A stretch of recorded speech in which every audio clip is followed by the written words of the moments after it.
तो आप सभी का स्वागत है। इस वीडियो में हम लोग पढ़ रहे हैं क्लास 12 का रसायन विज्ञान का चौथा चैप्टर रासायनिक बलगत। हम लोगों ने इसके बारे में पढ़ा पिछले वीडियो में। दूसरे वाले वीडियो में हम लोगों ने पढ़ा कि वेग शून्य कोट अभिक्रिया क्या होती है, वेग स्थिरांक क्या होता है, प्रथम कोट अभिक्रिया क्या होती है। हम लोग इस वीडियो में पढ़ेंगे शून्य कोट अभिक्रिया के लिए समाकलित वेग समीकरण। आइए देखते हैं। इसमें हम लोग मान लेते हैं, माना कोई अभिक्रिया, माना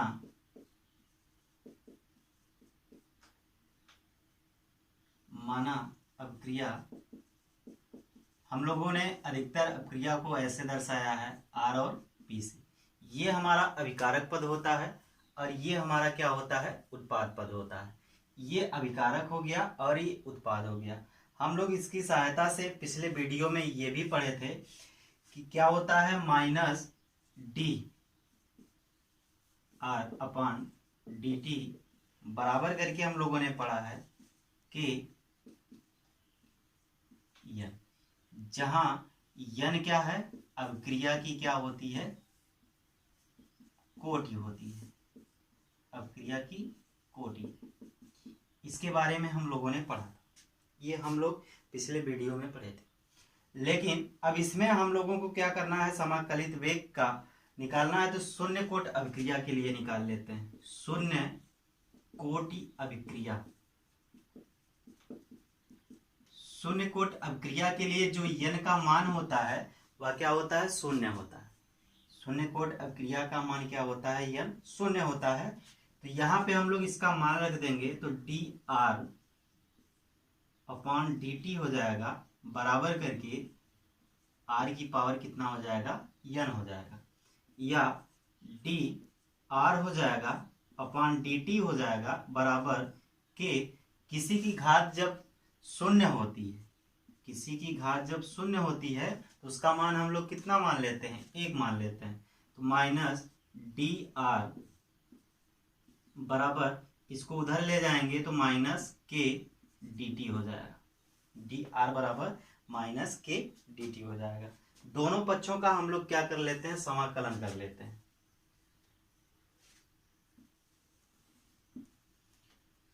दोनों पक्षों का समाकलन करने पर,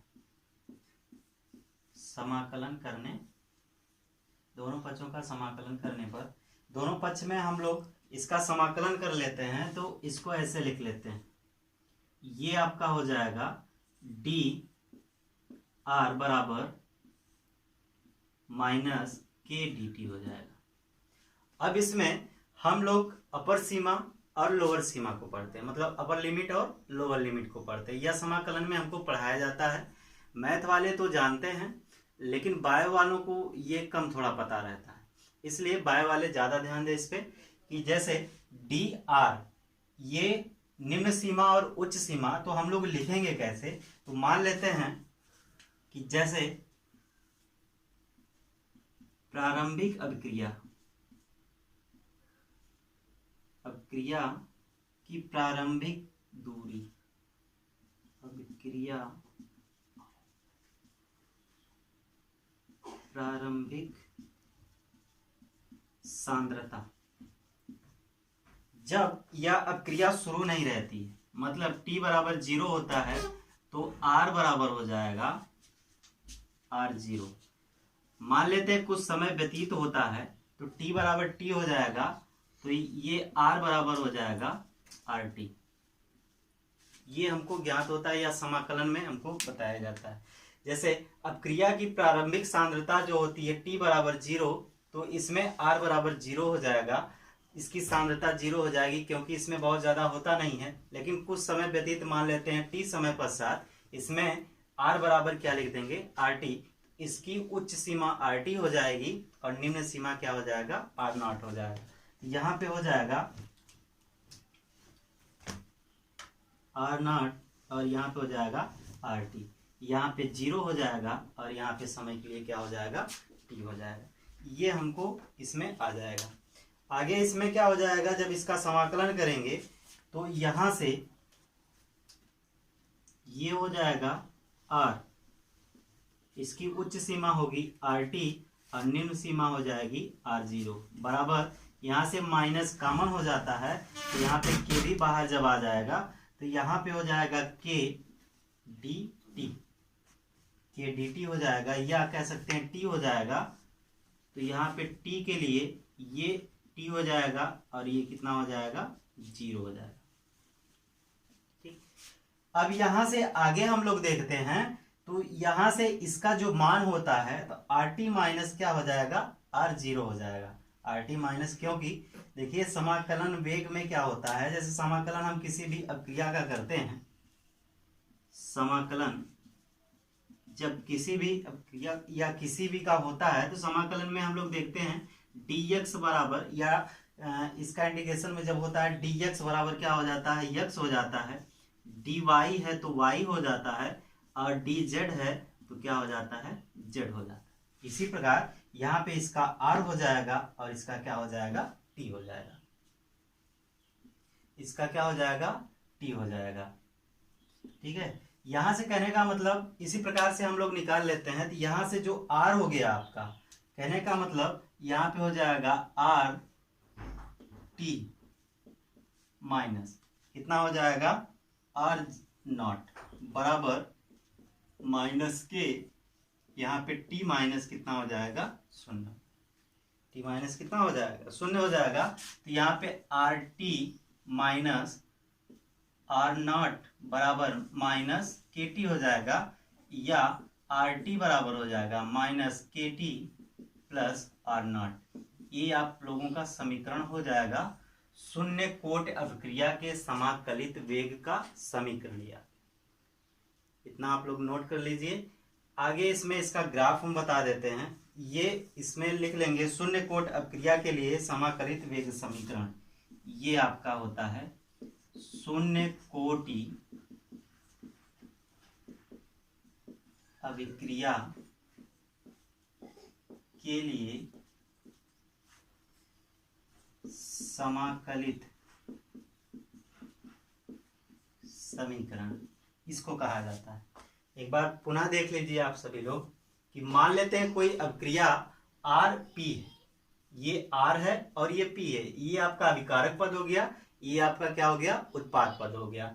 यहां से ये हम लोगों ने पिछले वीडियो में पढ़ा है कि D R minus D R upon D T होता है, क्योंकि अभिकारक पक्ष में हमेशा क्या होता है, ये माइनस होता है, उत्पाद पक्ष का ये हो जाता है। तो यहां से इसके बराबर ये भी हम लोग पढ़ते हैं। तो के आर की वैल्यू कितना, पावर कितना, एन। एन क्या होती है, शून्य कोट अभिक्रिया होती है। शून्य कोट अभिक्रिया एन बराबर क्या होता है, शून्य होता है।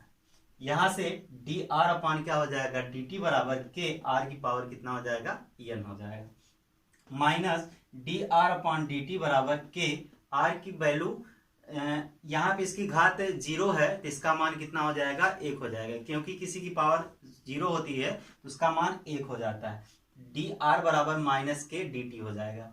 दोनों पक्षों का समाकलन कर देंगे तो मान लेते हैं जैसे अभिक्रिया जब शुरू नहीं रहती है टी जीरो बराबर, तो यहाँ पे आर जीरो हो जाएगी उसकी सांद्रता। लेकिन कुछ समय जब व्यतीत हो जाता है, टी मान लेते हैं टी समय पश्चात, तो इसकी अभिक्रिया की सांद्रता क्या हो जाएगी, आर टी हो जाएगी। इनका समाकलन करने पर आपका ये आ जाएगा, क्योंकि यहां से जब निकालेंगे तो ये आपकी सांद्रता आर की जगह पे हम लोग इतना लिख सकते हैं और इसकी जगह पे इतना लिखा जा सकता है। तो यहाँ पे इनका जब गुणा हो जाएगा तो माइनस के टी हो जाएगा। ये आपका शून्य कोट अभिक्रिया के लिए समाकलित समीकरण हो जाएगा। आई आगे देखिए, इसका ग्राफ बना करके समझा देते हैं कि कैसे इसका ग्राफ बनता है।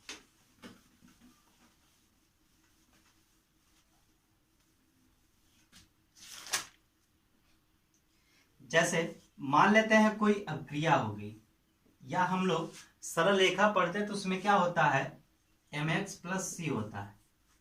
ये प्रवणता हम लोग क्या करते हैं, ज्ञात करते हैं। इसमें ये सूत्र होता है, यहाँ पे यम प्रवणता होती है, ये x होता है, या क्या होता है y h होता है, ये आपका अचर पद होता है। जैसे मान लेते हैं ये आपका कुछ इस प्रकार से बनता है, कुछ इस प्रकार से बनाया जाता है। तो ये दो चीजें मान लेते हैं, दो चीजें इसलिए बना दे रहे हैं कि इसमें माइनस और प्लस का दोनों का होता है। ये आपका होता है y, ये आपका होता है x, और जहां से ग्राफ हम लोग शुरू करते हैं वह क्या होता है, c होता है। ठीक है, और यहाँ आपका ये मूल बिंदु होता है। उसी प्रकार इसमें भी ये y हो जाएगा, ये आपका x हो जाएगा, ये आपका ग्राफ जहां से शुरू होता है वह क्या हो जाएगा, c हो जाएगा। जब यम का मान पॉजिटिव होता है, यम का मान क्या होता है, पॉजिटिव होता है, तो कुछ इस प्रकार से ग्राफ ऊपर जाता है, इस प्रकार से ग्राफ होता है। ये आपका यम बराबर पॉजिटिव होता है। जब यम मतलब प्रवणता के स्थान पे ये पॉजिटिव आया हो तब इसका ग्राफ ऊपर जाता है, लेकिन जब ये माइनस में होता है तो इसका ग्राफ ऐसे नीचे आता है, यानी यम बराबर क्या होता है, आपका निगेटिव होता है। यम बराबर ये आपका निगेटिव में हो तो अगर ऐसा कुछ है तो हम लोग इसी की बात उसमें भी कर लेते हैं इस अभिक्रिया से। जैसे अब यहाँ पे RT लिख दिया जाए, RT बराबर क्या दिया गया आप लोगों का, -KT प्लस R0। अगर हम लोग y बराबर mx प्लस c से इसकी तुलना करें तो इसमें क्या देखते हैं, ये आपका समीकरण बनेगा, इस तरीके से कुछ ग्राफ बनेगा समीकरण का। ये आपका y के स्थान पे क्या दिया गया है, RT दिया गया है, तो यहाँ पे क्या हो जाएगा, RT हो जाएगा। अब यहाँ से जो ग्राफ शुरू होता है तो मतलब C से हम लोग करते हैं, ये आपका कितना दिया गया है, R0 दिया गया है, यहाँ पे R0 हो जाएगा। ये आपका क्या हो जाएगा, T हो जाएगा, x के स्थान पे कितना दिया गया है, T दिया गया है। हम देखते हैं यम का मान जो है -K है, यानी ग्राफ कहाँ पे जाएगा, नीचे की तरफ जाएगा। तो यम बराबर आपका कितना दिया गया, -K दिया गया। ये आपका हो गया ग्राफ। ठीक है, ये आपका हो गया ग्राफ, इसके लिए शून्य कोट अपक्रिया समाकलित वेग के लिए। इसके बाद हम लोग पढ़ेंगे प्रथम कोट अपक्रिया के लिए समाकलित समीकरण। इसको आप लोग नोट कर लीजिए।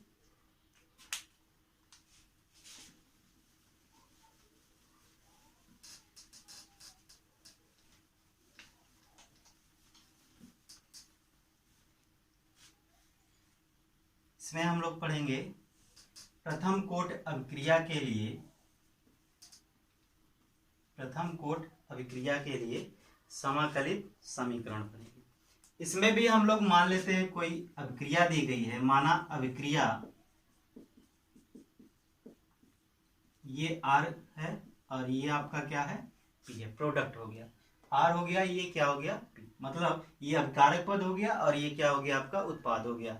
इसमें से वेग जो समीकरण हमको ज्ञात है वह कुछ इस प्रकार से दिया गया है, r0/dt बराबर K कोष्टक या सांद्रता में ऐसे करके दिया गया है, जहां हमको पता है n क्या होती है, अभिक्रिया की कोटि होती है, अभिक्रिया की कोटि दी गई है।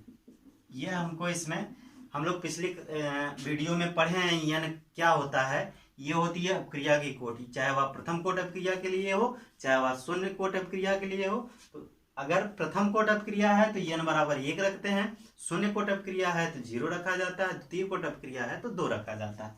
तो इसमें यदि हम लोग n बराबर कितना रख दें, 1 रख दें, तो यहां से हो जाएगा -dr/dt बराबर K, R की पावर कितना हो जाएगा, 1 हो जाएगा। इसको हम लोग उधर ले जाते हैं तो -d r/, बराबर K dt हो जाएगा, माइनस का K dt हो जाएगा। अब इसमें हम लोग दोनों पक्षों का क्या कर लेते हैं, समाकलन कर लेते हैं। दोनों पक्षों का समाकलन करने पर, ये दोनों पक्षों का हम लोग समाकलन कर देंगे तो यहां से हो जाएगा dr/dt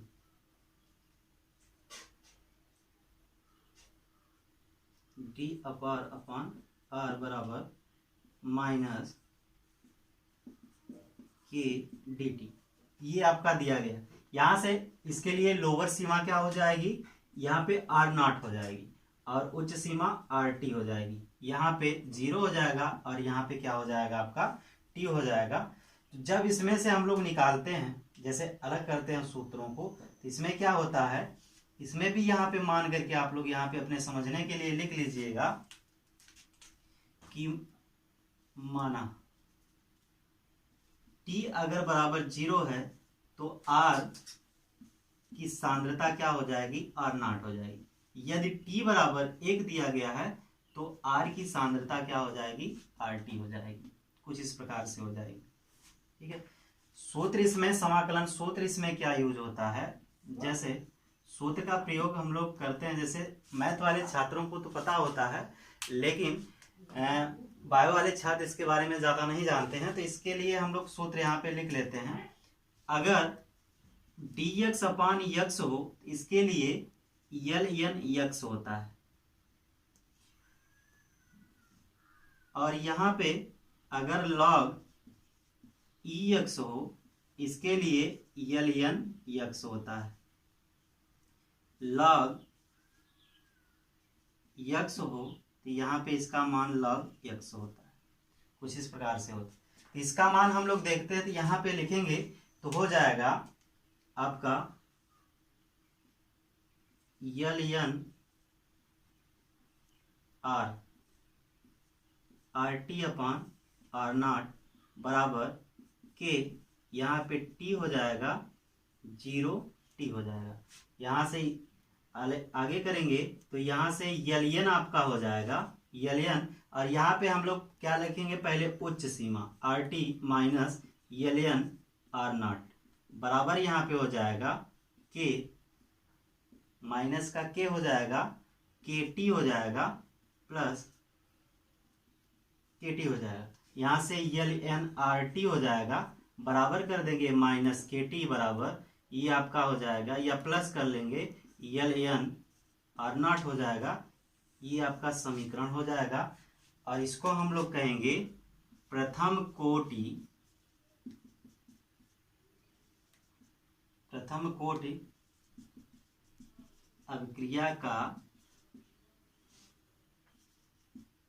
अभिक्रिया का वेग समाकलित समीकरण। ये आपका ये सूत्र हो जाएगा। ठीक है। इसमें ये आपका जो सूत्र आता है, इसको हम लोग कह देंगे वेग समाकलित, या अभिक्रिया का प्रथम कोट अभिक्रिया का वेग समाकलित समीकरण, इसको ये लिख लेंगे आप लोग। तो यहाँ से इसका ग्राफ बनाने के लिए हम लोग फिर से तुलना करवा लेते हैं y बराबर mx प्लस c से। अगर देखा जाए तो इनमें ये आपका होता है rt ln rt बराबर minus kt plus ln r0। इस प्रकार से हम लोग ग्राफ बना देंगे। ये हमारा क्या हो जाएगा, ग्राफ हो जाएगा। तो y के स्थान पे क्या हो गया आपका, y के स्थान पे ln rt दिया गया है, यहाँ पे ln rt करके दिया गया है। ये आपका हो जाएगा ln r0, और ये आपका हो जाएगा t, और यहाँ से हमको पता है जब इसका मान माइनस में होता है तो ग्राफ कहाँ पे जाता है, नीचे की तरफ जाता है। तो यहाँ पे m बराबर माइनस k हो जाएगा। ये आपका ग्राफ सिस्टम हो जाएगा प्रथम कोट अभिक्रिया के लिए समाकलित वेग। बाकी हम लोग अगले वीडियो में पढ़ेंगे।